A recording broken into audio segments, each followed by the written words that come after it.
Welcome back to another edition of New York Got Game. Dexter Henry Bryan Fonseca here. What's going on, Brian? It is playoff time, and so this is going to be our episode where we do our deep dive into the Knicks' upcoming first-round series against the Atlanta Hawks. It is going to be a fun one, and so before we get into the film, before we get into all that, I got to bring in my guy. He covers the Knicks for us for the New York Post. The one and only Stefan Bondy is going to join me and Brian now. Steph, what's going on, my guy? How you doing? What's up, man? I'm good. I'm getting ready. We with this team, you kind of just wait for the playoffs because it's like it's gonna happen. And you just have to. That's where all the expectations lay. You have to get there first. So we're finally there. I felt like throughout parts of the season, I just wanted to press fast forward. Yes. Just like I want to press fast forward right now through this play-in tournament week. But yeah, it's coming right around the corner now. Could I? You know, it's funny. Two things, real quick. Playing tournament. We saw in the first game the Hornets and the Heat. We saw Amazon Prime. They had a little outage. How mad do you think Knicks fans will be if the game has a problem on Saturday night in Game One? Knicks fans, you know this, Steph. They're going to be really mad. Mm-hmm.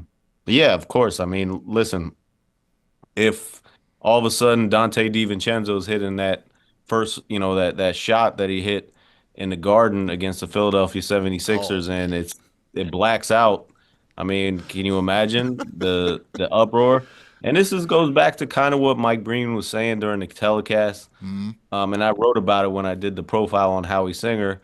Howie Singer, who is a producer for Knicks broadcast or a director or producer for over 44 seasons, he knew it was going to be his last game at the regular season. The reason why he knew it was going to be the last game is because they have no more local broadcasts in the NBA, and this is what part of the media rights deal that Adam Silver did. They made a lot of money, but you're cutting out the local networks, and that's what James Dolan was fighting. James Dolan was against a lot of these changes. James Dolan obviously owns MSG Network, so he's a personal stake. But he was against some of these media deals where they're cutting out the local networks. And now you're seeing why. I mean, if you're a Knicks fan, you want to watch Clyde. You want to see Mike Breen talk about your team, especially in the first round, and you're not getting that. Yeah, I think it's disappointing. I've never been for it. I don't like it. And then also, I mean, all of us here, we might be fortunate enough to have Amazon Prime, and we were able to watch the game last night and all that, but not everybody does, right? So you're also cutting out some NBA fans that could watch playoff basketball. So I always feel that's true. Conflicted about that a bit. And then the other thing I was going to say, Steph, is that you tweeted something out, and you were tweeting all these Knicks playoff moments that you covered. Mm-hmm. And I was realizing I've actually been in the building with you for some of those, and I was like, damn, Steph has seen a lot of good moments recently with this Knicks team. At this time of year, Brian, we've seen so many good moments with the Knicks. It's still exciting for all of us to still cover playoff basketball, right?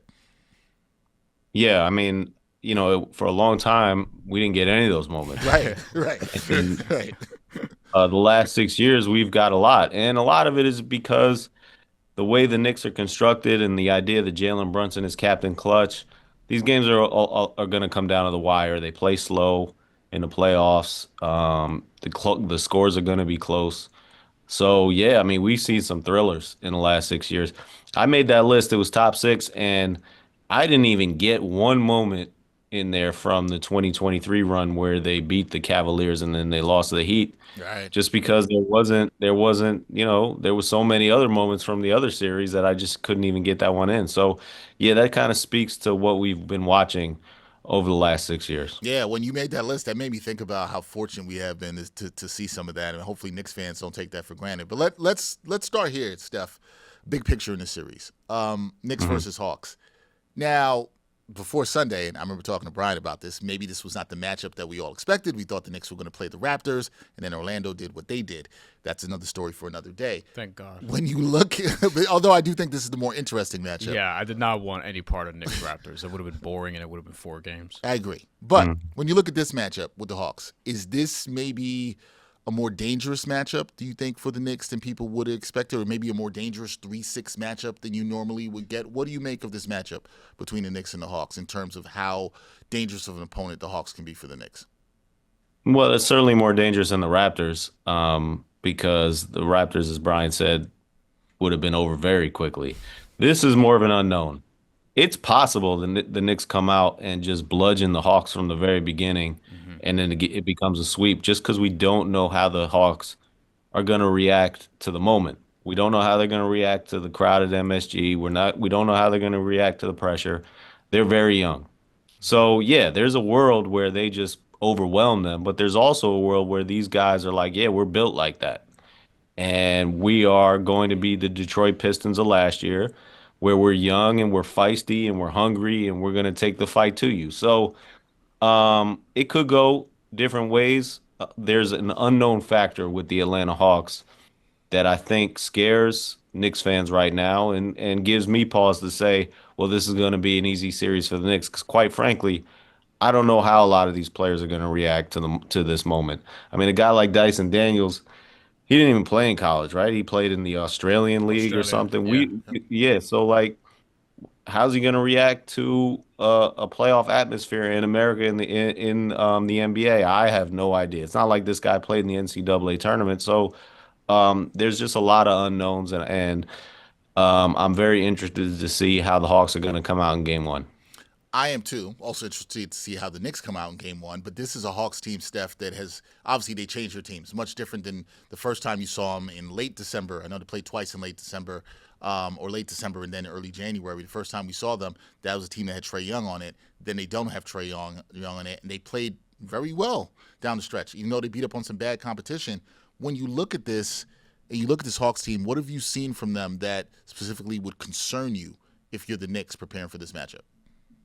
Well, I'm going to say something about your previous comment about it them being so different. I just looked it up. There's not one player on either team, the Knicks or the Hawks, that played in that 2021 series. 2021 Not series. one. Yeah, It's right. crazy. I It's mean, crazy. Mitchell Robinson was on the roster, but he didn't Didn't play play. because he was hurt. But Hmm. he was the Right. only. Even the coaches are different. Right. So that just speaks to how much turnover happens in a short period of time because we're only talking about 5 years.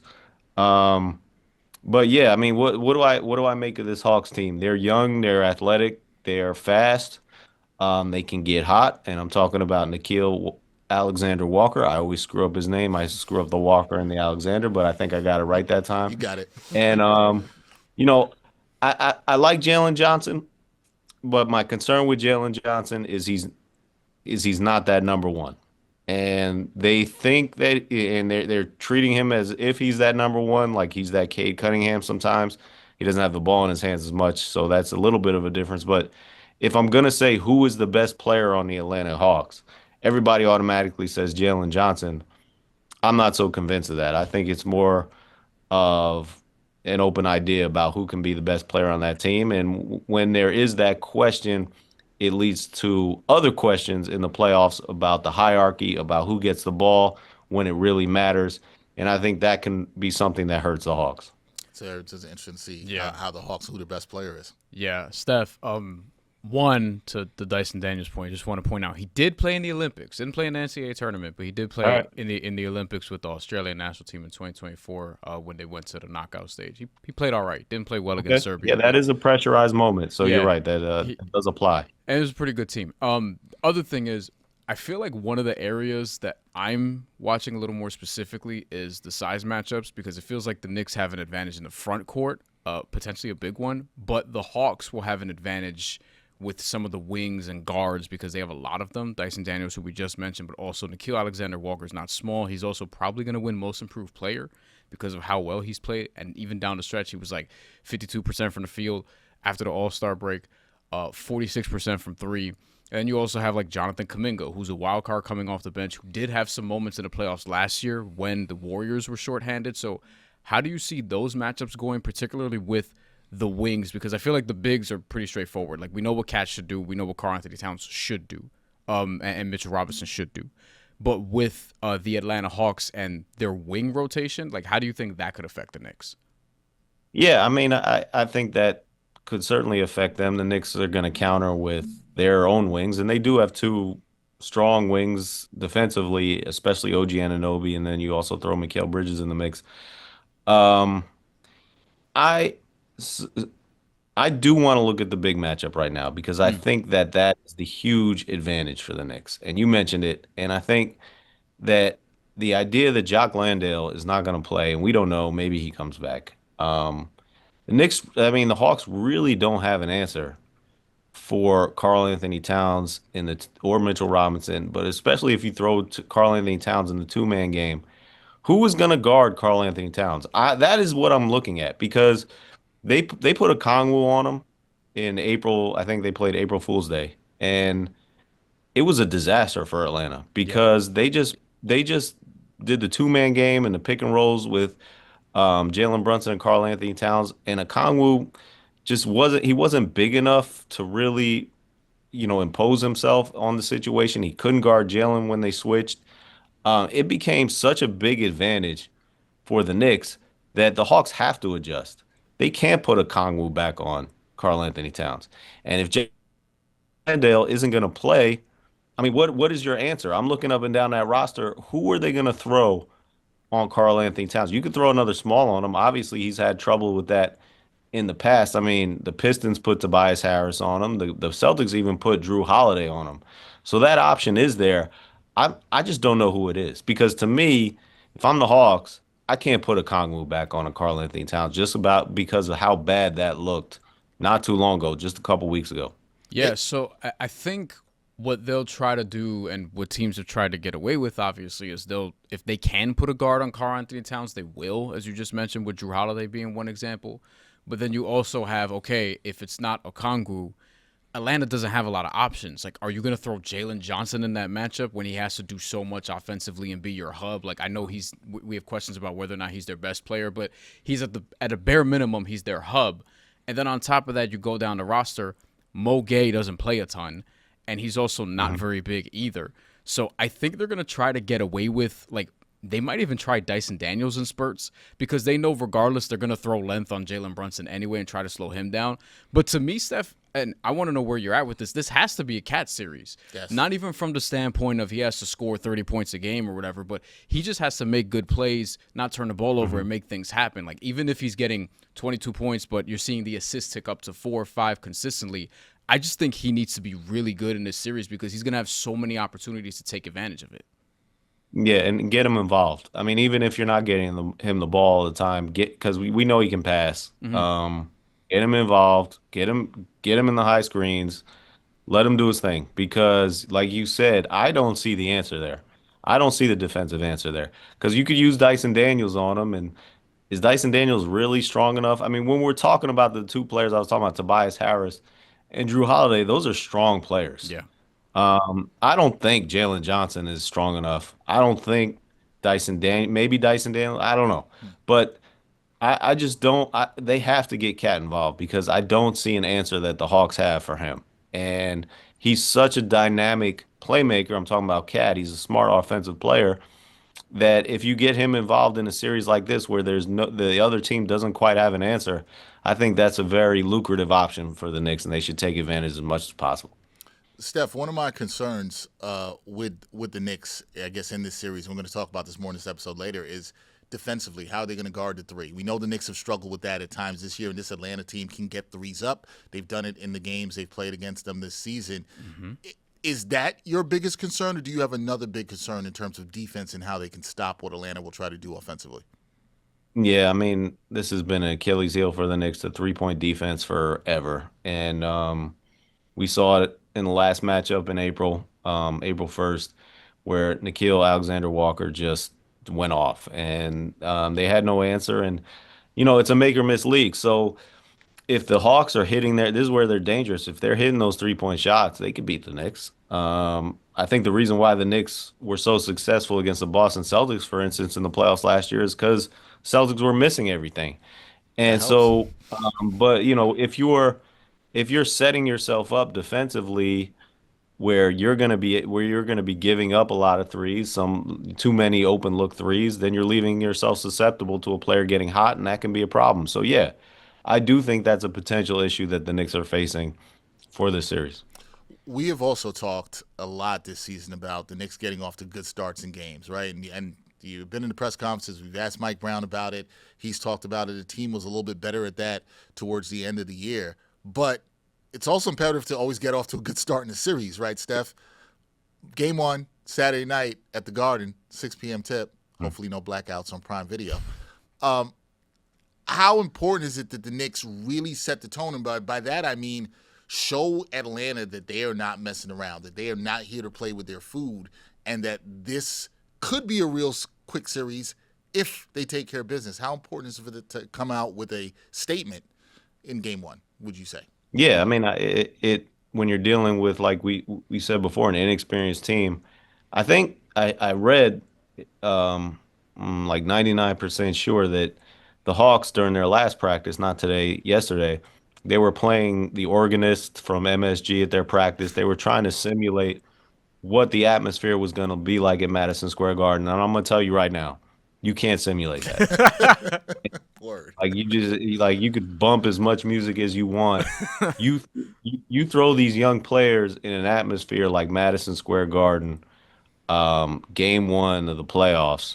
You can't. It's not something that you can recreate. So I'm always interested to see how players react to that. Actually, interestingly, I saw RJ Barrett say, you know what, we're kind of glad we weren't playing the Knicks in the first round because we're a young team. And I think that atmosphere for at Madison Square Garden, game 1 would have been a little bit much. So he understands. He's lived through it. He saw that game 1 against Atlanta in 2021 where it was just out of control. The Knicks have already experienced it.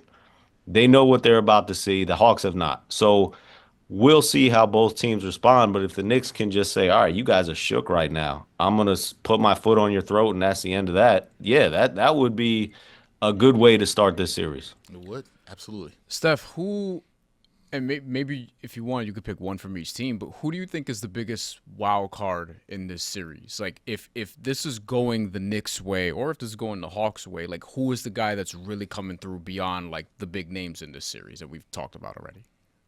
I'm kind of copping out because he's an X factor all the time is Mitchell Robinson. I mean, we mentioned how they don't really have a center now. And if he's just gobbling up if you're throwing him in there and it's like, damn, we get 3 extra possessions every time he's in the game, that's a game changer. Yeah. So, we saw Mitchell Robinson dominate playoff series before because he did it against the Cleveland Cavaliers because he had Evan Mobley and Jared Allen just shook basically. He can do that. So I'm looking at him as the X factor. All right, Mitchell Robinson is the X factor. And do you have one for Atlanta? Like, if this is, I don't know, if this is tied going back to Atlanta, this player is coming through the most for the Hawks. Like, this is the player who could potentially bother the Knicks the most that we're not maybe talking about enough. Yeah, I mean, are we talking about Nickeil Alexander-Walker enough? It sounds like him. Yeah, it seems obvious, but it's him. It's got to be him, doesn't it? Yeah, I mean, if he's hitting that shot like that, like he was in that last game against the Knicks, that's going to be a problem. And he's a great value player that the Hawks were able to find, and the caliber of player that he's become.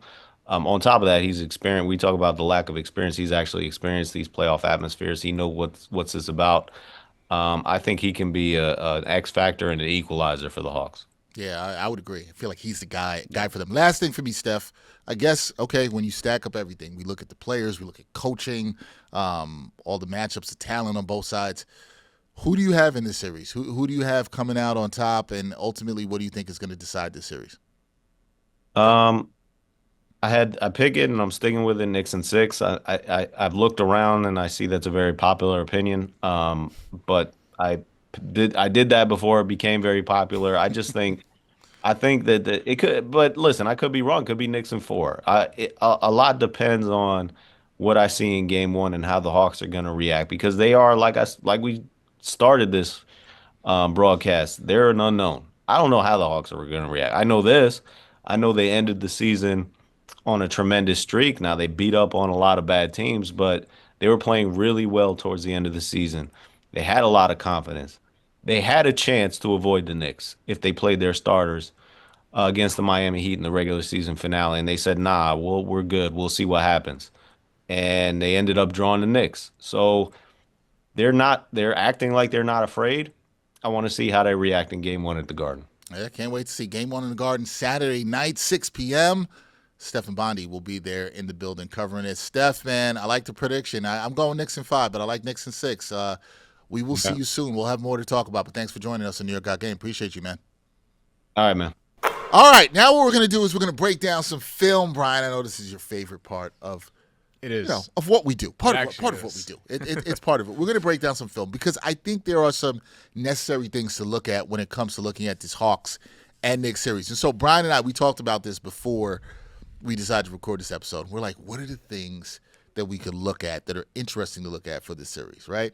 And we came up with a couple of things, people. So one was we were going to look at 3 different things. We're going to go in this order. How Atlanta generates their threes, because we just talked about this with Stefan Bondy, and we know this is a team that can get up a lot of threes. Now, the Knicks are going to have to do a good job of guarding the 3, but we'll see how they go. But I think it's good to look at the process of how Atlanta generates these threes and how the Knicks could then try to counter that defensively. Secondly, we're also going to look at how the Hawks are going to guard Jalen Brunson, which I find extremely fascinating, right? We know Jalen Brunson's the best player in the series.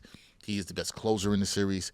What are the Hawks going to do to try to stop him, right? That's going to be very interesting. Who are they going to throw at him? Who are they comfortable switching with? All that stuff we're going to look at. And then the last one we'll look at goes to something that Brian asked Stefan Bondy about. We talked about Cat. Yep. We expect Cat to cook in this series. We think this is a series where Cat should cook. Everybody should be food for Cat. I was going to say something about cat food, but I'm not going to say that. How can Cat exploit the Hawks, right? That is the big question for me. How can he exploit the Hawks? We think this is a matchup that he can exploit. We saw some of this season. He had very successful games against the Hawks with a lot of different guys guarding him. How can he do that? So we're going to look into all this stuff. We're going to look at the film. First thing we're going to look at is how do the Hawks generate the threes. Let's go to the film and look at how the Hawks are able to generate threes here. So this first play we're going to look at is from the most recent game here in April that we've seen against the Hawks. You see Nickeil Alexander-Walker with the ball being guarded by Josh Hart. Now keep your eye on Dyson Daniels right here, coming up here at the bottom of the screen. Yep. Onyeka Okongwu. Also pay attention to the matchups here, right? Quick handoff, like back to Nickeil Alexander-Walker. Now, this isn't a corner 3 technically, but it's worth noting that the Knicks, after the trade deadline, allowed the 5th most 3-point shots from the corner. Teams are hitting those 3-point shots from the corners against the Knicks. Atlanta, coincidentally, really good at defending the corner 3. 5th fewest corner 3s allowed after the trade deadline, and after the trade deadline is sort of the barometer because that's when Atlanta really got it together and had a strong finish down the stretch. So if we look at this play one more time, Nickeil Alexander-Walker, who's going to be initiating a lot. Dyson Daniels right back to him. Like just a small screen. Cat. It's a ghost screen. It's a dribble handoff for a ghost screen, right? So Cat's here. OG is caught behind the screen by Onyeka Okongwu. Good screen. And Dyson's not going to shoot that, first of all. Like, that's one thing. And I think that's maybe what Cat or OG thought. That's a great point. I'm going to cut you off. Yeah. That's why OG is sitting back the way he is and staying near the He didn't really fight over it with that much. It's like, okay, Dyson Daniels getting the ball, like, cool, he'll shoot it. But then, 46% from 3 after the trade deadline. Nickeil Alexander-Walker. And probably the most improved player in the NBA. This is late. This is a great play by Atlanta, by the way. That's why it works. It works because nobody trusts Dyson Daniels to shoot. Yeah. Right? That's why the play. There's a lot of other things in it, too. It's the Okongwu screen that's good on OG Anunoby. Also, you got to give credit to Nickeil Alexander-Walker. That is a perfect dribble handoff. It's almost a toss to him, and he gets that right in rhythm and is able to shoot, right? So you like that look, and it's really all the space is created because Dyson, which is ironic. Dyson Daniels does not shoot, but he created space for Nickeil Alexander-Walker to step into it right there. And that's a quick hitting play. This is nothing really deep or complex in this play, right? This is just a DHO with a ghost screen, with a good screen set off the curl that Dyson Daniels is coming off of. It's tough. I don't even know who to blame on the Knicks defensively on this. Well, here's the thing. 6 seconds left on the shot clock, too. Yeah. So you kind of have to see a little bit more urgency there defensively because you're defending well in this possession. You're about to get bailed out of it. And then here's the shot that you come up with. Josh Hart now has to fight the hardest over the screen because he's the one in position to do so. But he's too far back. But he's too far. For Nickeil Alexander-Walker specifically. Right. If this is Dyson Daniels taking the shot, you're living with it all day. But because Nickeil Alexander-Walker is going to be also maybe the fastest guard in the series, if not one of the fastest guards in the series, like, this is all day. But one of the reasons I wanted to look at this play, because, when I say quick hitting, and this wasn't early in the shot clock, as Brian just mentioned, there's 6 seconds left in the shot clock when Nickeil Alexander-Walker releases his shot. But the reason I wanted to look at it is this is a play that can work where it's coming off of inbounds, late in the shot clock, 4.6 seconds when he releases the ball. You're able to get something quick, right? And it's deceptive. So now the Knicks have seen this. You saw this in the last game against the Hawks. This is something you're going to look for when Dyson Daniels gets the ball at the edge of the wing or the break. Will he look to toss it back to somebody? If it's somebody like a C.J. McCollum, is it a Nickeil Alexander-Walker? Is it Jalen Johnson that's now maybe at the top of the key in the action? Jalen Johnson was the initial screener. This is something that you can look at and say, well, I got to respect that those guys will put that shot up quickly. You have to respect that now on the dribble handoff that they will immediately pull up. The other thing is, look at the lineups here. These are the guys you're going to see the most in this series. Knicks have Brunson on the floor. Starting 5. Mikal Bridges, OG, Cat, Hart. For Atlanta, you have Dyson Daniels, as we mentioned. You have Nickeil Alexander-Walker, Onyeka Okongwu. Over here, C.J. McCollum, if you could see him, and then Jalen Johnson. So these are the lineups. I know this is 3 minutes left in the second quarter, but these are also like the guys who are going to get the bulk of the minutes. And this game was played like a playoff game. Let's keep that. Yeah, about. This game was coached and played like a playoff game. Okay, so that's a go. You see a quick hitting play there for the Hawks. So let's look at the next play that we see here and how Atlanta is able to generate 3-pointers here. And we start off with this one with Jonathan Kuminga with the ball in his hand. Right now, one of the things I think we should keep note of here is Atlanta is not a team that is really good at getting into the paint or into the restricted area or having success in there. The Knicks, the way their defense is designed, is to, number one, protect the paint. And they did a better job of that after January, right?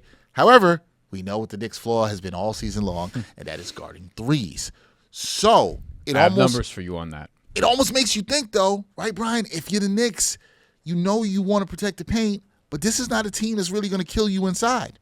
They really can't do that. Jalen Johnson can't get in there a little bit. Okongwu, that's not really his game. That's not what he does. C.J. McCollum might get to the middle of the paint and might want to throw up a floater, but that's also not what he does.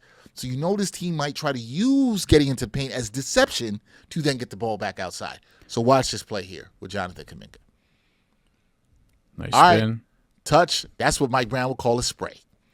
Okay? Too easy. Too easy there. And the thing with Atlanta, and I went back and I watched these games, Brian, Atlanta loves to look for somebody either trailing on the play, which we're going to get to later, or even in this, a simple action where Jonathan Kuminga gets into the middle of the floor and then looks to kick it back. They love to do that. They love above the break, top of the arc threes. They love it. And this was an example there. This is just too easy. Now, Mitch, got to respect the shooter on this. Watch Mitchell Robinson. I want to go to watch Mitchell Robinson and watch Jalen Johnson on this, right? Now, Mitch is trying to see the ball, see his man. He does a good job, but let's stop it right here. Good help. Good help, and from OG too. Okongwu could knock this down. He could shoot. Yeah, he shot more threes this year, but this is what you want. And you know if Deuce McBride is guarding Jonathan Kuminga at the very least, Deuce McBride's a good defender. We know this. Right. But this is not a great matchup for him. Now, Landry Shamet also wanted to point, who's right there in the paint, the reason he's able to be in the paint is because Dyson Daniels is off there to the side. He's like, I'll let him have that, whatever. Now, too much space there, right, Brian, between Jalen Johnson and Mitch. We know Mitch can recover here, but here's the problem. See, Mitch right there, he committed to coming over. Ball watching. He wasn't watching his man. And this is an easy pass for Jonathan Kuminga, and this is something Atlanta runs over and over and over. Trust me. They look for this person. Yeah. They any of the bigs, even when Porzingis was on the team, they were doing the same thing and running this action and having him pop out for a three. And this is just easy for Jalen Johnson. Easy.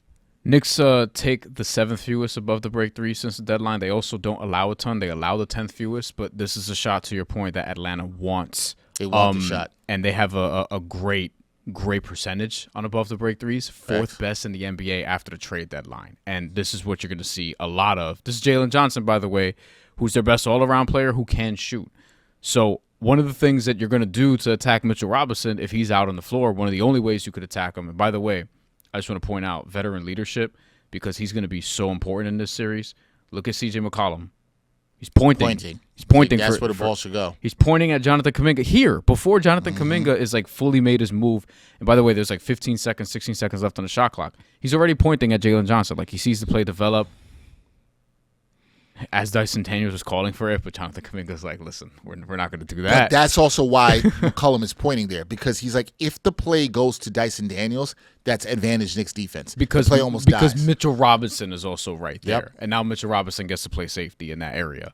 But if you're going to try to play Mitchell Robinson off the floor, you have to create threes. You have to create threes really from the top of the key, because he's going to be in a lot of those different actions, and he's going to kill Atlanta if he's healthy with rebounding in this series. So this is what Atlanta is going to try to do to pull him away. You'll also see this presumably in the second round, especially with Boston. They tried to do this last year. It didn't quite work in their favor. They kind of have better personnel to do it now, to execute it now this year. Healthier, younger personnel at the very least. So, like, you're going to see this a lot. And by the way, Kuminga's smart. He actually just, as a decoy here after the pass, moves right back out. Yep. Oh. And that's easy peasy. Mitch is just too late. There was just too much space, too late. Again, this is not complex. And if you watch enough of Atlanta, they hunt these kind of threes. This is maybe, from what I've watched, this is the most highest percentage of threes that they want to hunt. They want these above the break threes where they get somebody, and you got to watch them on transition, which is, I believe, what we're going to look at next. In transition, they'll hunt this too. It just makes sense, because if you're undersized compared to the Knicks, you want to hurt them with threes in that way, especially because, to your point, 9th worst field goal percentage in the restricted area after the trade deadline. Yeah, so it's not what they do. Yeah, they know who they are. Yeah, they know who they are. They're going to win with shooting. Now here's one. Jalen Johnson's got the ball. This is in the second matchup of the year between the two teams. Dyson Daniels, has the ball. This is in the second matchup. Similar of the here, year. I get it. Yeah, not trying to say all the light-skinned brothers look alike. But second matchup of the year in early January when they played. And this is in transition. The Hawks are going the other way. But, and yes, who has the ball matters here, Brian, because Dyson Daniels has the ball. He is not a primary offensive threat. Right. He's not a guy you think he can is going to score, but yeah, he can score, picking spots. Yeah. But he's not going to go. If you look at this right now, it is, if he took it all the way, 1-on-3, he's got a player to his right.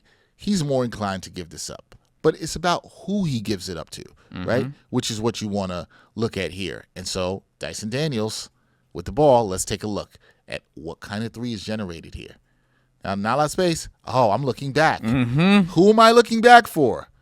That's Kongu. Yep. Because listen, we talk about the Knicks all the time. Mitchell Robinson, the rebounds, how guys know how to relocate and get to their spots. Well, the Hawks, what they do is, if they get the ball in the middle of the floor and it's in the middle of the paint, even if it's on a fast break, they know somebody, hey, run to the top of the arc. Somebody will be there. They do this again, and this is on a fast break. By the way, 37.6% from three this year on Kongu. On 5 attempts per game. On 5 attempts per game. So on volume. Real volume. All the time in the day. He could eat his lunch, do his taxes, and then take the shot. And, I mean, this is a great generated three on the break. Now, you can argue on this break for the Knicks defensively, why were you paying so much attention to Dyson Daniels, right? You didn't. OG had him to his right. You're probably comfortable with that. Let's go back and look. Right? You probably should have been a little bit more comfortable with that. There's a little bit too much ball watching from both McBride and Brunson here, as Daniels is able to just split them, right? OG probably has that. I think they were a little concerned about him making that pass. Yeah, also poor Zachary Risache. We're not even entertaining getting you the ball in this spot. Not even entertaining. He loses control here, too. He does. Like, OG kind of has him where he wants him. You can't really make this pass to Nickeil Alexander-Walker. Mikal Bridges is right there, but forgot about not just one, but, I mean, Jalen Johnson's also right here, too. Yeah, but I tell you what, I guarantee you the Knicks are looking at this and is saying, they're going to look for the trailers in transition. Yeah. You know it. So you have to be aware of that. I think it's more about that. You got to get back, one, stop ball. That's obviously rule number one on defense. But you also got to be aware of the trailers, because they're going to look for that above the break, top of the key three. They're going to look for that all the time. So there's your example, folks, of how this can be done in transition. And then here's another one. And this is going to be very similar to what we saw with Jonathan Kuminga with the ball in his hands. what happens with this team when they try to get in the paint? And again, I'm using the Mike Brown word here, sprays, right? Can you touch the paint? Can you get the defense to sort of ball watch a little bit and slow them down? And you're going to see what happens here with Jalen Johnson and what he's able to do. So let's let this play. Now, this is what bothers me. Yeah, not great. And look, when the Knicks defense is not on the string, they're overhelping constantly. And teams like the Hawks will burn them over and over again for these threes. Not even on the corners. They can just get wing threes. But Brian, could you talk about that more, the overhelping, because that is the number one problem on this play. Yeah, and it's overhelping early, which is what kills them when the defense is really like inconsistent, and when people complain about, hey, this team is not doing what they should offensively, and we keep saying no, it goes back to the defense, because when the defense is inconsistent, your floor is just not going to be as high, with this team especially. So Jordan Clarkson's here. Problem number one, Jordan Clarkson, as well as he's been defensively lately, you don't want him on Jalen Johnson. Yeah. You just do not want that matchup. This is also when he was not good defensively. Yeah. That is true. You have Kevin McCullough Jr. Don't know how much we'll see him in this series. Probably not at all. And he's overhelping here. I know it's him. You can write this off and be like, oh, but he's not really going to play. But Jalen Brunson does this too. Josh Hart has done this. Cat's done this. OG has done this. Like, everyone on this team has overhelped at some point. But why? Well, let me just say real quick. Why Kevin McCullough Jr. overhelping, and I don't want to kill him because he's a young player, is because he left Dyson Daniels. Right. It's about know your personnel who's on the floor. He left Dyson Daniels. There's no need for him to do this. Who wants to cut? Who doesn't want to be by the perimeter and shoot a bunch of threes? Dyson Daniels doing what he's supposed to right here. Yep. Cutting. He cuts. And now OG's got to pick him up. Yep, OG has to pick him up. Cat's over here, and somebody has to guard. Nickeil Alexander-Walker's been calling for the ball, by the way. Like, he sees this developing. He's like, all right, cool. So Jalen Johnson passes out of the double team. By the way, he's very good at that. That's one thing he can do from those elbows. And this is like, you're butt done. Naked, wide open. You're done. You're done. And Nickeil Alexander-Walker, again, 46% from three after the trade deadline. For the season, he's at 40%. That's not 8 attempts per game. Most improved player in the league. He's going to be a guy that you have to watch in this series. And if you're a bettor, you might want to look at his overs from game to game. Yeah. So that's it. Those are some ways you got to see the Hawks generate threes. And that last one, all overhelping. Mike Brown let us know. Like, he felt basically what we did. Mike Brown felt that one there. All right, so now next thing we're going to look at is how are they going to guard Jalen Brunson? And listen, we talked about the length for the Hawks. They got a lot of guys they can throw at Jalen Brunson. Jalen Brunson's going to see a lot of looks. So let's take a look at it and go through this quickly. It's not going to get too deep in this, but just the different looks you can see in how he is guarded. So Mikal Bridges has the ball. He's going to give it up here. And you see Jalen Brunson is guarded by one of the best perimeter defenders in the NBA. And might make all defense again. Was second in Defensive Player of the Year voting last year. So we know how good he is. He is long, and he might give Jalen Brunson the most problems out of any defender, at least in the Eastern Conference, I will say, that's really thrown on Jalen Brunson. Yeah. And the thing about Dyson Daniels, when you watch him, and I want people to watch when we let this play, Dyson Daniels he's not going to give you any easy shots. He wants everything to be difficult. We know Jalen Brunson is a good, tough shot maker, but he's going to make it tough. Yeah. And he's going to want you to get into fadeaways. And if Jalen Brunson's constantly having to fade away to get over the length of Dyson Daniels, that's a problem. So watch what Dyson Daniels is able to do here. Look at how he moves. Not fouling. Hands down. Just ridiculous. Like, just moving your feet. I mean, this is the shit that high school coaches love this. I know he's 6'7", but not everyone who's 6'7" is going to move his feet like this on somebody with the craftiness of Jalen Brunson. Jalen Brunson's getting to where he wants to go in terms of the spots, but Dyson Daniels is making him have to work. But now he's in trouble here. Yep. So you're in the paint, 11 seconds left on the shot clock. Everyone's ball watching. That's another thing. It's like nobody's like cutting, moving around the perimeter. Like we're just okay. It's Brunson isolation time against Dyson Daniels, which I don't know how much you want to do that in this series. I wouldn't because when you get in situations like this, Brunson, as great as his footwork is, once he gives up his dribble here, Dyson Daniels still he never reaches, even when he gets him up in the air with a head fake, right? But he knows he can recover. That's why he bites on it. Yep. Because Jalen Brunson's also like nowhere close to 6'7", right. So it's not like he's gonna reach around and then all of a sudden have an up and under and a look at the rim. Like he just knows that. He's like, all right, cool, I can contest here, and then I'm still I'm still here. Look, still right there with him. As he almost blocks the shot. Yeah, almost. yeah. That's an impressive defensive play, and that's just the difference in the 7 inches between these two players, 6-7 inches. That's the difference. Be mature in the comments. Yeah, that's a tough shot right there. But it tells you how great he is at recovering, and yeah, that's a tough fadeaway. Yeah, that's a tough fadeaway for an 11-footer right there. It looks like here. Well, Deuce is in the corner. OG is over here, but yeah, it's like Zachary Risache is also 6'8"ish. Yep, hard to make that pass. Jalen Johnson's here. He's taller than both of them. He's closer to 6'10". So you're not like the Hawks want that. Any pass he make, it's too late. Like he already has to take the L there, and you just have to put a shot up because you're gonna get a 3-second call, or you're just gonna turn it over. So what you really need to do, which is not probably make that drive to begin with. Yeah. All right, next play. Next play we're going to look at here. We're going to see how Jalen Brunson is defended here, and let's let it rock here and what we can see. We have Nickeil Alexander-Walker this time, top of the screen. Follows him on the screen. Now, Jalen Brunson made a good move, and that's short. But, again, this is my thing is different looks matter that people throw at him. And look at Nickeil Alexander-Walker, the way he's on him. Who's not a bad defender. He's not a bad defender, and he's got length. He's on Jalen Brunson. He's like, look, and he gets through the screen. Mm-hmm. Josh Hart sets a good screen, or tries to. Go screen. It's really Cat. And then Cat, yep. Nickeil Alexander-Walker's effort there to fight over the screen is what makes it. Because when Jalen Brunson catches the ball here, he's got an angle on Nickeil Alexander-Walker. He's got him to the left. And Jalen Brunson's a lefty. So this, if you're looking at this, you can say, Nickeil Alexander-Walker might be in trouble, but he recovers pretty well. See, using his body, didn't use his hands, right, and is able to shut Jalen Brunson off. Jalen Brunson now thinks he can pivot back the other way, but the length of Nickeil Alexander-Walker here, Brian, is what makes this shot tough. And there's a shot that Brunson loves too. But it's well guarded.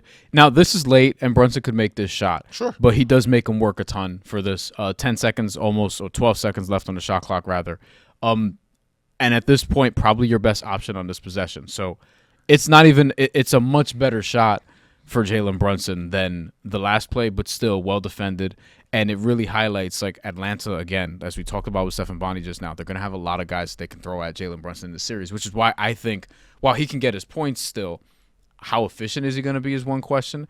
And then with Karl-Anthony Towns, like, the onus is going to be on him to really carry this offense. And we'll get to that in the last part. But just on that play, last thing on that play, Nickeil Alexander-Walker just being ever so diligent enough to fight or get around that screen, and then also just give a little bit of a presence to Jalen Brunson. One thing is Jalen Brunson's a smart player, so he practices obviously getting off his shots over length, but that length that Nickeil Alexander-Walker has, even though he's late on that, still can rush the shot ever so much, just ever so slightly. By the way, that can impact the shot. And that's with Dyson Daniels on the floor, because Dyson Daniels was with OG, which tells you Atlanta's comfortable, like, not having to use Dyson Daniels on every single possession. Like, they're not that there's a Brunson stopper, but they're not treating Dyson Daniels as, like, the only Brunson stopper, quote unquote, in this series. Like, a guy who can slow him down. Nickeil Alexander-Walker's there, and he'll see other guys like here, Onyeka Okongwu, who's a center who can switch and who is really quick on his feet compared to other guys who are like 6'9", 6'10" or so. Yeah, and that's what we're going to see here in this next play, because are they comfortable with Onyeka Okongwu switching? Now, I'm going to tell everybody, Brunson's going to score in this play.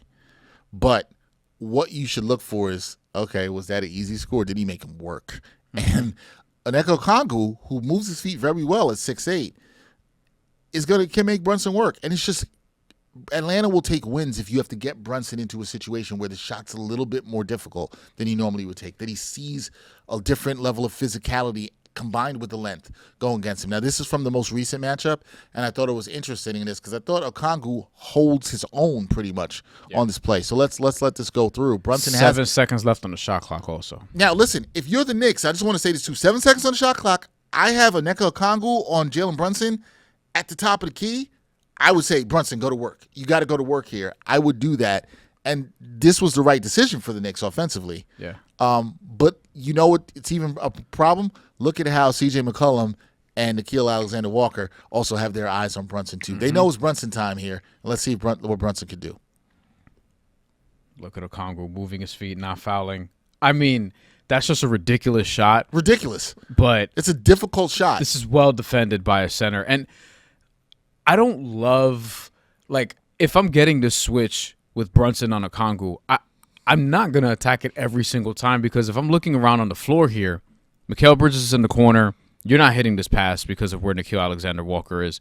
You do have Dyson Daniels on Karl-Anthony Towns, though, and that's something we did mention to Bondy earlier. Like, I mentioned it to him. I'm like, yo, this is something that they might be content with. I think this is one of the things to work at. Now, if Brunson's cooking Okongwu, then you roll with it. But how he's cooking every game is going to be situational. But yeah. I would try to see, like, all right, how much is Dyson Daniels actually going to bother Karl-Anthony Towns? Because with him, it's more so like, it's not going to be strength, it's going to be activity. Yep. It's going to be being handsy. It's going to be like doing the tricks, so to speak. It's going to be potentially pulling the chair, right. In the post and things like that, like or making Cat just commit offensive fouls as he's been known to do. So I do wonder about that. That's a win for them too. But Okongwu defends him well, and then here Brunson gets a step, and he just has to put the scoop layup. I mean, first of all, it's elite level shot making with a strong hand. And this is also very, very New York City of Jalen Brunson to go with the scoop layup here. Very, very, very. It's elite level shot making. If you know, you know. All right, so here's the last play that we're going to look at here, and this is a matchup. Pause right here. That I think if it's late in the game, it's a shot to put the Knicks ahead for good in this game. But if this is going to happen late in games for Knicks, the Knicks will take this every single time. When I saw this possession, I was like, you better go at C.J. McCollum. Absolutely. All due respect. Absolutely. All due respect to C.J. McCollum. But Jalen Brunson's like, you going to give me this? Thank you. You would take this over Dyson Daniels, over Nickeil, over, Yeah, the Hawks have to be mad they got this in a late game situation. Correct. This is not what they want. Yep. Right? So if Jalen Brunson gets this, his eyes is lighting up, and it's just about, can you get to your spots? Right? And he does that here, right? Crosses him over, gets a spot, easy rise and fire, and those front of the rim. I wouldn't call that easy. I won't call it, but well, he went up smoothly. Yeah. He lost his handle. This is actually better defended than even the Nickeil Alexander-Walker one that we saw. But the cross here is good, and that's where McCollum's beat, right? Yeah. Like he's now you're on the side and behind him. Jalen Brunson now is able to just rise up. But C.J. McCollum did his job here. I mean, he damn near blocks a shot also. Yeah. As a matter of fact. But you know what? I'm Brunson. I'm comfortable in that. I'd rather this shot. And I know it was very Allen Houston Game 5 against Miami in 99-esque in the kind of shot that it was, except it didn't hit the backboard or back of the rim. But it's shooter's touch. It's shooter's touch. And he got just enough space, and Jalen Brunson can get to that spot and do that. So this is what you like here. You're going to see all these looks. I think Atlanta will want to show less of C.J. McCollum. Yeah. But you're going to see the length of Nickeil Alexander-Walker. You're going to see a lot of Dyson Daniels. And maybe some Dyson Daniels on Cat. And you can see some Okongwu in minutes. They're comfortable if Okongwu gets on the switch. You might even see Jalen Johnson on the switch. Yeah. You might see that as well, too. They might be like, all right, here, roll with it. Yeah. See what you can do. All right. Last thing we're going to look at is Cat. Because we expect Cat to cook in this series. But how can he cook against this team? And I think one of the things you've got to look at with Cat, to me, is a lot of talk will be on the two-man game with Brunson. But what does he do in pick-and-roll situations? Is he a willing roller? If he's a willing roller, and we've seen this against Atlanta, it's going to be huge. Watch how Cat is able to roll to the basket on this play. This is pick-and-roll action with Mikal Bridges. I'd like to see some more of this. But Cat, look at Mikal, we know he's not going to the rim. No, that's not happening. Could have told you that. So is he going to look to pass and create? He does. Beautiful pass. Great pass. Beautiful pass from Mikal Bridges. I forgot the exact stat, but we did mention this on one of our more recent shows. They have an insane record with Mikal Bridges. With 4+ assists. 4+ and 5+. Yeah. I don't remember if it was 30 and 6, but it's literally something like that. So when Mikal Bridges is dishing out passes, it's also collapsing the defense because oftentimes he's cutting. Here he's actually a pick-and-roll ball handler. This is a beautiful bounce Which pass. I like. I would love to see even more of this. And by the way, he's wide open in part because, one, he rolls well. Yeah. Jalen Brunson is also here moving to the opposite corner and dragging Dyson Daniels with him. Also should be noted, when you are having Trae Young, who's in this is the first game of the season, meeting between the two teams. Yeah. Trae Young, who's one of the worst defenders in the NBA. This also helps a lot, too. And Karl-Anthony Towns does his exact job. That's a great pass. Trae Young, there's nothing he's going to do. Yeah. And that's an easy slam. These are easy ways to get Cat the basket. See, folks, you do not have to just dump the ball in the post. See how that works? You don't have to do that. And he's able to score baskets pretty efficiently. So that's one here. Now, here's the other one. You get to see Brunson and Cat in the two-man game, and this was the last matchup of the season, and boy, did the two-man game look good. And I loved it how it looked. And this is one of the many plays in this game. There were a lot in the second half, Brian, but one of the many plays in this game that I liked that we got to see with Cat. So you got some pick-and-roll action here. And Beautiful. Here's this. I want to say this again. You see that right there, people? Mm-hmm. Head fake. The head fake is going to be so key in the series for Cat because they respect the shooter. They have to respect the shooter. They're really good at guarding threes, too. And they are. really good at it. And sometimes they're a little bit over-aggressive, and Cat has to use that to his advantage because he's the guy they really got to respect out there. Cat, in this game in particular, there's multiple possessions where you got guys to bite in the Cat fake. This was a great Cat game, 9 of 12 from the field, highly efficient, but they're going to guard the three-line aggressively. He knows that. And Nikhil, because he has a big size disadvantage here, he's probably more prone to bite on this fake. That's the other piece of it. I agree. So, beautiful fake. We know Cat's capable of that. And then here, it's decision-making time. It's like, all right, this could be an adventure. What's Cat going to do? You have a lot of different options here. And he's decided, you know what? I'm just going to be physical right up on – Under control. Under control, right up on Onyeka Okongwu. Because, look, there's a pass there to Jalen Brunson you can make if you want. Pass out to OG in the corner. Yeah, there's a couple different things here, but he's deciding, you know what, this is all day. This is going to be all day in this matchup. Like, this all is day. Cat can legitimately lead this series in points and rebounds. We were just talking about this, actually. We were talking about our producer, Tommy. Yeah, we were saying that. Yeah, we were just talking about this. It could happen. And if it's not even like aggression for the sake of being aggressive, but he has the fake, he has a step on the entire defense. Guys are out of position now because Nickeil Alexander-Walker sold out on the fake, and he took advantage of it. Like, the Cat can do this consistently in this particular series. This is something Cat has to do. All right, we got two more real quick that we're going to look at. And the next one, this is going to make some of you happy. Cat is in the post. Some of you guys have been asking for this, and this will happen at times. I am not anti-dumps in the post, but you see in this matchup, if he gets this kind of positioning, which I want us to watch, here. Everything's I'm looking situational. at Cat, everything's situational. Okay. Are y'all going to help or not? You got to make the defense work. This is the thing about in the situation. And this is also a situation where Brunson's on the floor, Mitchell Robinson's on the floor, Mikal Bridges on the floor, and Deuce McBride is on the floor. Yep. Okay? So KYP. Mitch is not a threat there where he is in the middle of the floor. So he can't do it. He's got to get out the paint. Now, if you're going to give you the paint, you got to take it. Let's see what Cat does.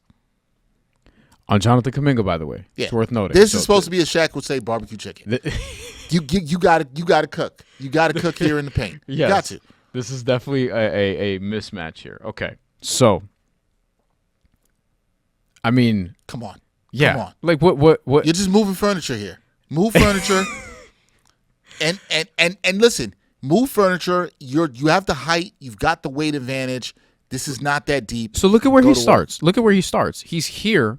Yeah. So Mo Gay is in the game. He has to worry about Mitchell Robinson. Doesn't really. For offensive rebounds, you worry about that. Well, or the lob threat. That's why. Yeah. Put back, lob threat. Like, if Cat shoots from here, it's like, okay, the Mitchell Robinson's crashing the boards. Mitchell Robinson's crashing the boards anyway. Like, he already knows. Right, but what I like about this is you have to make a decision. You have to make the defense make a decision. And Cat does this here. Yeah, and because so Mo Gay's here, he's a big. Jalen Johnson technically is a big, though, whatever. Four-ish. Yeah. If Kuminga is on Karl-Anthony Towns in this situation, then you have to take advantage of it because of where the bigs are. And now he starts off over here. He's in the paint. Yeah, He's 2 feet in the paint. I said, moving furniture, man. That's it. The help is there, but it's on the other side. So it's like, all right, over the shoulder. Cat does a good job of not going anywhere towards the help, goes towards the baseline, and this is where he can get a shot, right? Up strong, finishes. Easy peasy. These are situational. This is where you want to see Cat when he does it. What he did is he was patient. He was under control. He did not go into the teeth of the defense, and he got the shot that he wanted. That's the kind of play you want to see from Karl-Anthony Towns when he gets in the post. Okay, last play. Over Jonathan Kuminga, who is listed 6'7". Yes, as you should. This is the last thing we're going to look at. This comes on a transition from the Knicks, and we're going to see Cat, and this is where Cat can excel. Cat as a trailer shooting three. We talked about the Hawks and what they could do, Brian. They're going to look for trailers, but the Knicks have to be able to burn teams on this too. I've wanted to see Cat get more threes up this season, but also the quality of the threes. And he's such a good guy that you should look for when it comes to terms of trailing or off of offensive rebounds. So let's look at this play. By the way, his stat line in this game, 30 points, 12 rebounds, 17 of 18 on free throws. This is not for the full game. This is by the time we're in this possession. Yeah, this is the first matchup because of the season. And he ended up having a big game. So Clarkson gets it out. Here's your boy Tyler Kolek. OG gets the board. And we talked about how the Knicks are so good at this and relocating to positions, but Cat does this here. Mm-hmm. And Cat has all the time in the world. You thought Okongwu on that play we looked earlier had all the time in the world? Yeah. This is all the time in the world. Yep. Look at Okongwu. Okongwu's like, shit. I know I'm in trouble here, right? He knows he doesn't know what to do. And Cat adjusts the laces. Look at the time. Look at the time. Pump the Reeboks. Yeah. You know what I'm saying? Yeah. There's nothing that deep on here. This is just looking for your big man who can shoot. While he has 30 points, by the way. Right. Look at Okongwu here. Watch Okongwu. So he's there. He kind of gives up here. Yeah. That's he's just like, whatever. He's like, don't shoot it. Yeah. He's like, why even run out? He doesn't run out at all. Coaches are not going to like that, and that's cash money. The Knicks have to look for this. There are multiple ways in which Cat can score inside, out, in pick and roll situations. If he's cutting, we just saw all that. There's many different ways for Karl-Anthony Towns to cook in this game. So there you have it. That's the film we've looked at with this team. Some interesting things from the Hawks, Brian. Yeah. Some interesting things from the Knicks to look at. And there's going to be a lot more film for us to look at through the series. Mm-hmm. And the playoffs in general. In general, for sure.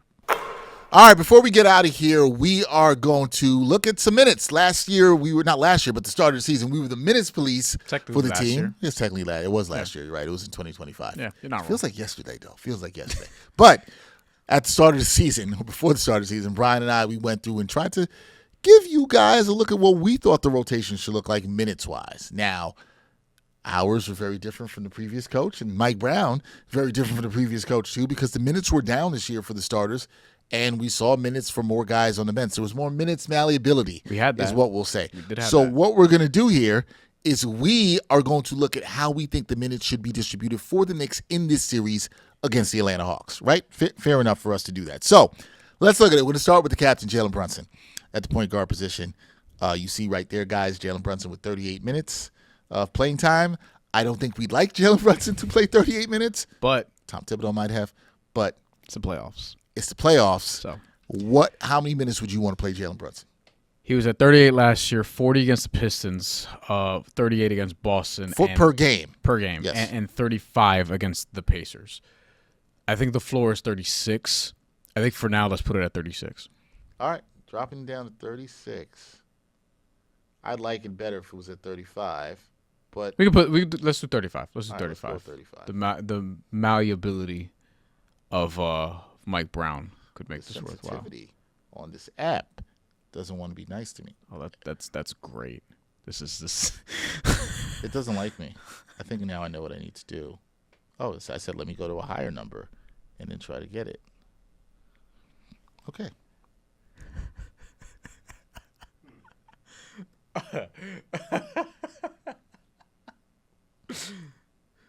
You know what? We're going to leave it at 36. Okay.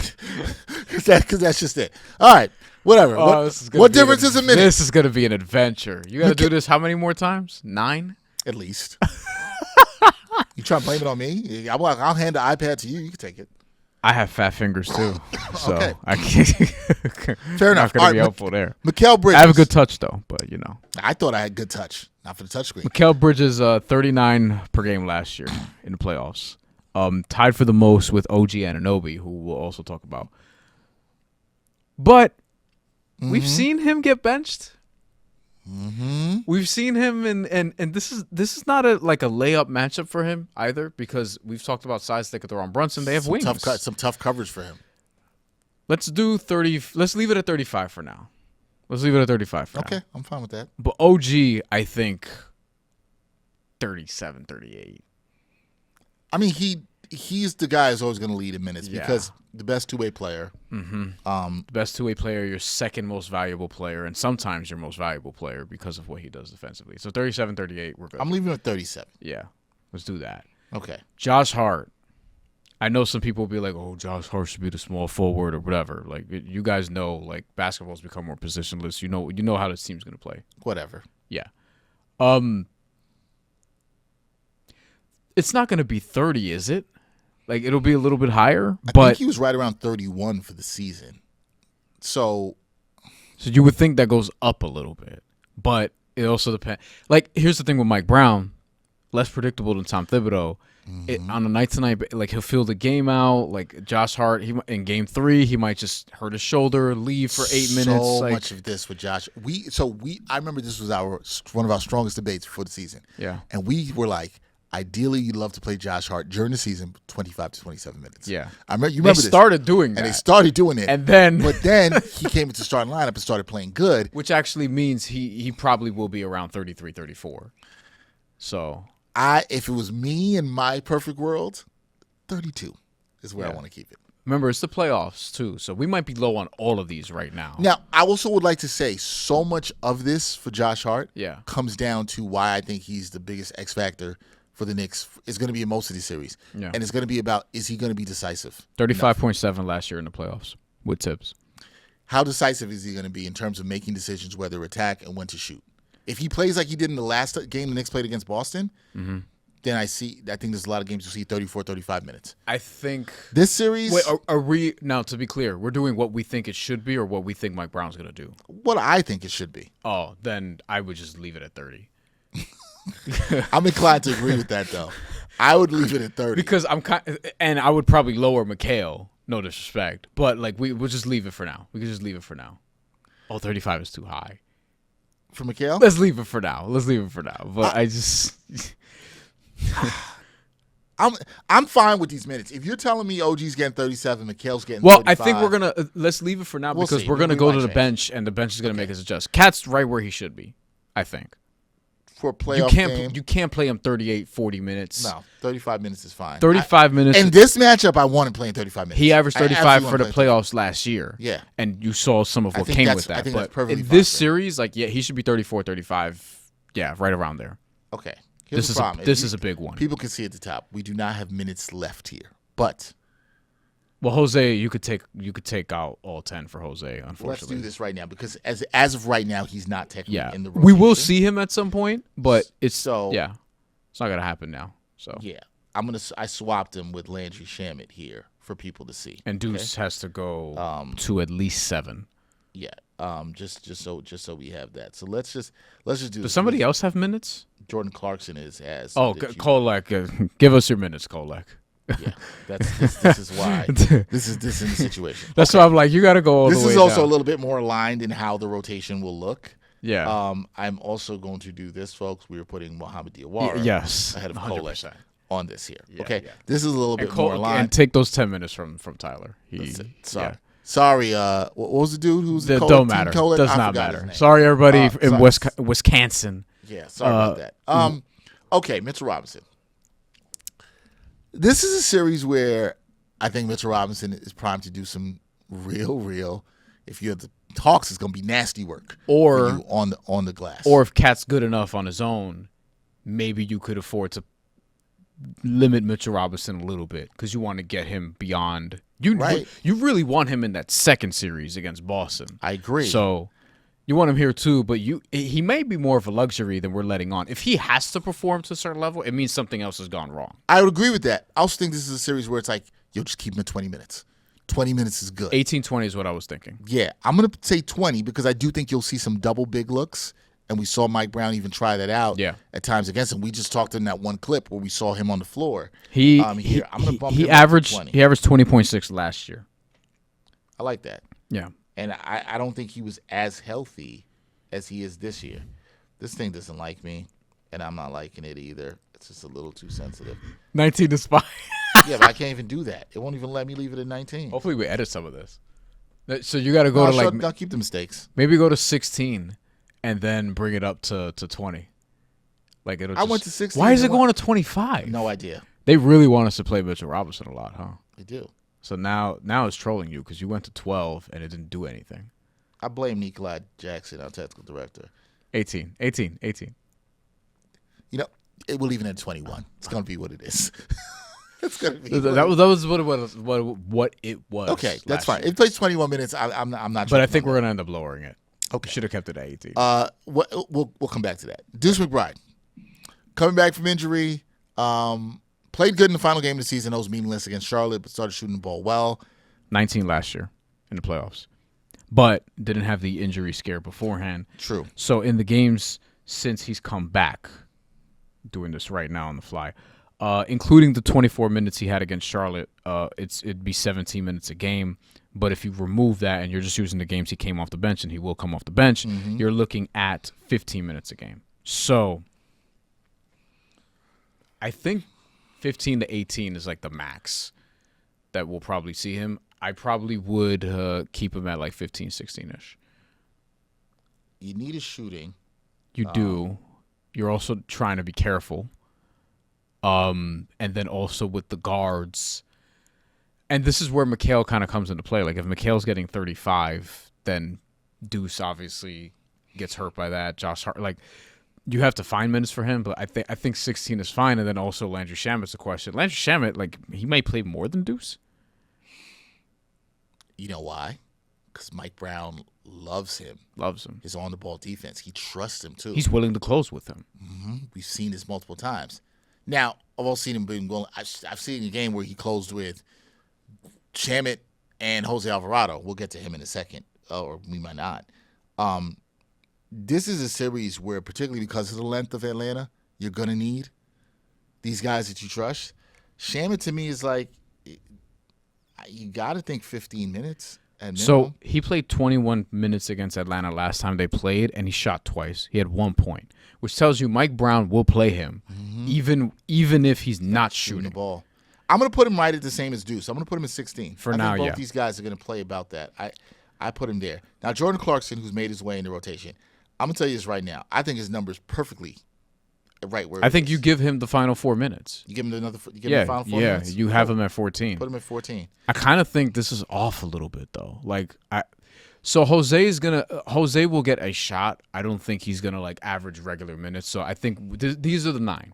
This is the 9 that they're gonna start the playoffs with. These are 9. But I kind of think, like me personally, I would take a couple of Mikal's minutes, just a couple, and I'd probably add them to one of these guards.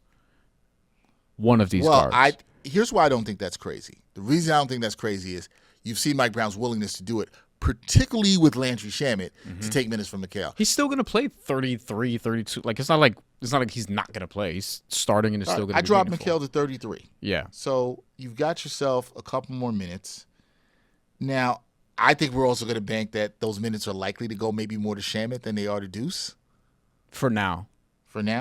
Whoever's playing. Honestly, you could put the last 2 with Clarkson, and it's like they're all at 16, but I don't know if that's going to happen. I think Clarkson's a little bit closer to 10 than those guys are to 15. I also think Deuce is the shooter I maybe trust the most in the playoffs.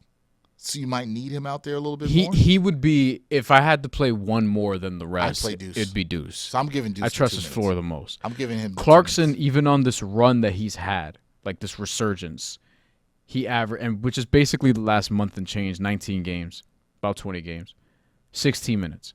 And that's during the regular season. But his number, like the bench guys typically drop, and the starters typically go up in the playoffs. So I think Clarkson's fine. I think Shamet might be higher than this. Like you could even take 2 of Clarkson's minutes and put him to Shamet. Because the thing is, I could see that. What Mike Brown's gonna it's gonna be situational. It's like if Clarkson's giving you offense, cool, but there's gonna be games where if Clarkson goes out there and in 5 minutes it's not really popping offensively and defensively it's just okay, he might not go to him again.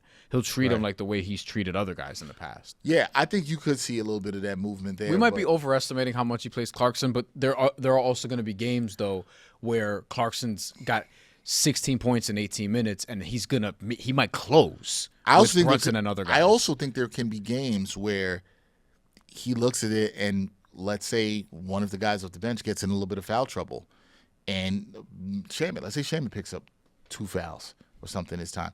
Now you need a little more size. Are you going to go Diawara? I think he's going to be malleable to do this game to game. Or does Miles McBride get in trouble? And then you say, okay, I'm going to go Jose. That's what I was going to say. I think there's optionality. This is actually like the reason why I think we'll see Jose in this series is because CJ, Nikhil, like there's guys that you can throw Jose on. You need him to be a pest. You need if him you to be need a pest. that, right? And and there's a world where you're just not getting it from one of these three. Probably more likely Clarkson if that's the case, because the other two are just better defenders. Although with respect to how good Clarkson's been lately, but Jose's also been in the playoffs and has been a pest in the playoffs. Like there's a resume there. That's why you traded for him to begin with. So we're gonna see him again. I can't bank on consistent minutes, but I think we're going to see him again.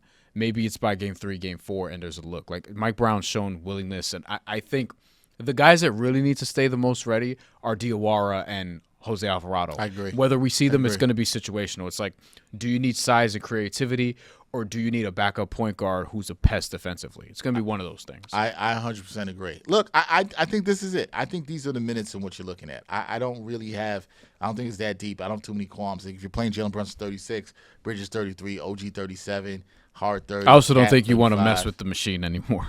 I don't think it likes my fingers. But that's going to be it. I think those are going to be the minutes. I don't think it's too much to worry about in the playoffs. I just think here's a big thing to watch, fans.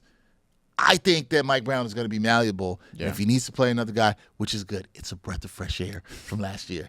That is all I'm saying. That's going to do it for this edition of our playoff preview for Knicks versus Hawks of New York Got Game. That's Bryan Fonseca. I'm Dexter Henry. We'll be back with you guys Saturday, 6 p.m. Come watch with us. We're going to have a special guest joining us here. My guy Jay Ellis from the Nick of Time Show will be joining us for Game 1 in studio to watch. I think Jay Ellis saw a win the last time he was here against the Pacers. I think he did he's too. Somebody who's I think it was Game 5 against the Pacers. Yeah, I think he's 1-0 in the chair. Yeah. So I think that's the case. We will see how it goes. Hopefully Amazon Prime does not do us dirty. We do not need that. We like Prime. We just hope they don't do us dirty. Knicks fans do not want that. But it should be a fun one for Game 1. First watch party of the playoffs, so it'll be good. He's Bryan Fonseca. I'm Dexter Henry. We'll catch you next time. Another edition of New York Got Game. Peace. And thanks for watching New York Got Game. Boom shakalaka.